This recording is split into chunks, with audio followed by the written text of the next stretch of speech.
नमस्कार, आप देख रहे हैं राष्ट्रीय प्रस्तावना और मैं हूं आपके साथ ज्योतिका।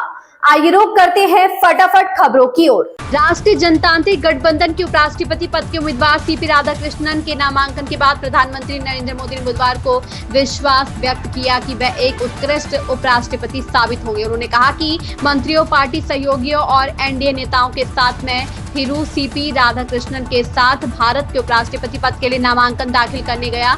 एनडीए परिवार को विश्वास है कि वह एक उत्कृष्ट उपराष्ट्रपति साबित होंगे और राष्ट्रपति प्रगति की हमारी यात्रा को समृद्ध करेंगे। केंद्र सरकार गंभीर आपराधिक आरोपों का सामना कर रहे प्रधानमंत्री, मुख्यमंत्रियों और मंत्रियों को हटाने के लिए संविधान संशोधन विधेयक पेश करने की तैयारी कर रही है।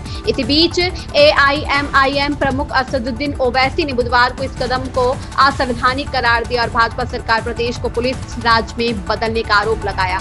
एएनआई से बात करते हुए ओवैसी ने कहा कि उनकी पार्टी इस कानून का विरोध करेगी।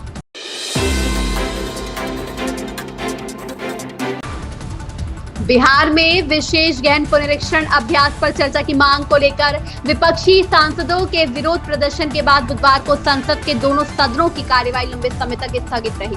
विभिन्न निर्वाचन क्षेत्रों में मतदाता सूची से मतदाताओं के नाम हटाए जाने को लेकर भारत निर्वाचन आयोग आलोचनाओं का सामना कर रहा है। विपक्षी सांसदों ने 2024 के लोकसभा चुनाव और बिहार एसआईआर में वोट चोरी का आरोप लगाया है। केंद्रीय संसदीय कार्य मंत्री किरेन रिजिजू ने सदन में लगातार हो रहे हंगामे को लेकर विपक्ष की आलोचना की।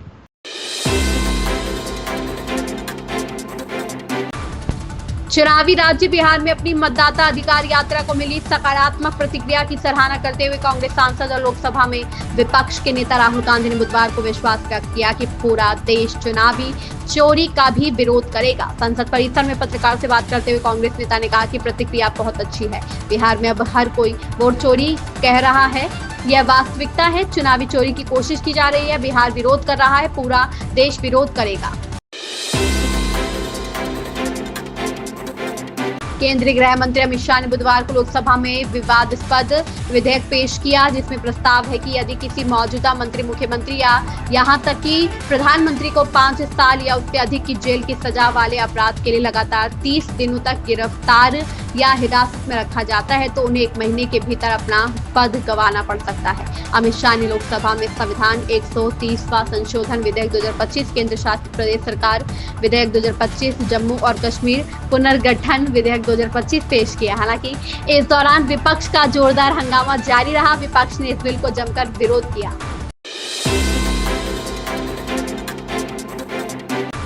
कर्नाटक मंत्रिमंडल ने अनुसूचित जातियों के लिए आंतरिक आरक्षण को मंजूरी दे दी। न्यायमूर्ति एनएन नागमोहन दास आयोग की सिफारिशों के आधार पर 17% कोटे को 3 श्रेणियों में विभाजित किया गया है। मंत्रिमंडल द्वारा स्वीकृत फॉर्मूले के अनुसार एसटी और एससी वामपंथी समूहों को 6% आरक्षण मिलेगा, जबकि लंबानी, भोवी, कोरमा, कोरचा जैसे स्पृश्य दलित समुदायों के साथ साथ अति पिछड़े और खानाबदोश समुदायों को 5% आरक्षण मिलेगा।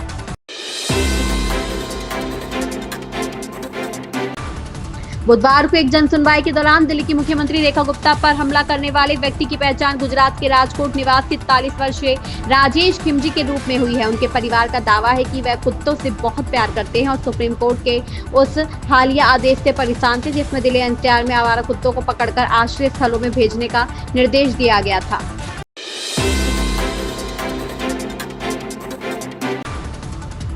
आम आदमी पार्टी के संयोजक अरविंद केजरीवाल ने दिल्ली की मुख्यमंत्री रेखा गुप्ता पर हुए हमले की निंदा करते हुए कहा कि लोकतंत्र में मतभेद हो सकते हैं लेकिन हिंसा के लिए कोई जगह नहीं है। उन्होंने दिल्ली पुलिस पर इस मामले में उचित कार्रवाई करने का भरोसा जताया और मुख्यमंत्री रेखा गुप्ता की कुशलता की कामना की। उन्होंने एक्स पर लिखा कि दिल्ली की मुख्यमंत्री रेखा गुप्ता पर हमला बेहद निंदनीय है। लोकतांत्रिक व्यवस्था में मतभेद और विरोध स्वीकार्य है लेकिन हिंसा के लिए कोई जगह नहीं हो सकती। मुझे विश्वास है कि दिल्ली पुलिस उचित कार्रवाई करेगी। मुझे उम्मीद है कि मुख्यमंत्री पूरी तरह सुरक्षित और स्वस्थ होगी।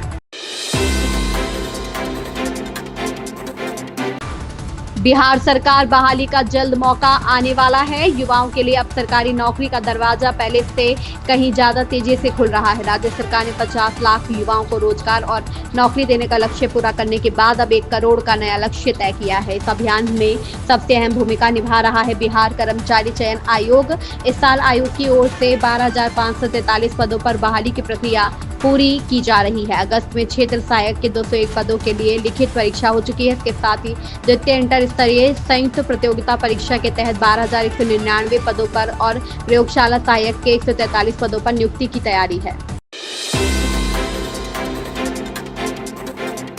देश भर में मुफ्त राशन योजना का लाभ उठाने वालों के लिए एक बड़ा बदलाव सामने आया है। केंद्र सरकार ने अपात्र लाभार्थियों की पहचान कर उन्हें राशन कार्ड सूची से हटाने की प्रक्रिया शुरू कर दी है।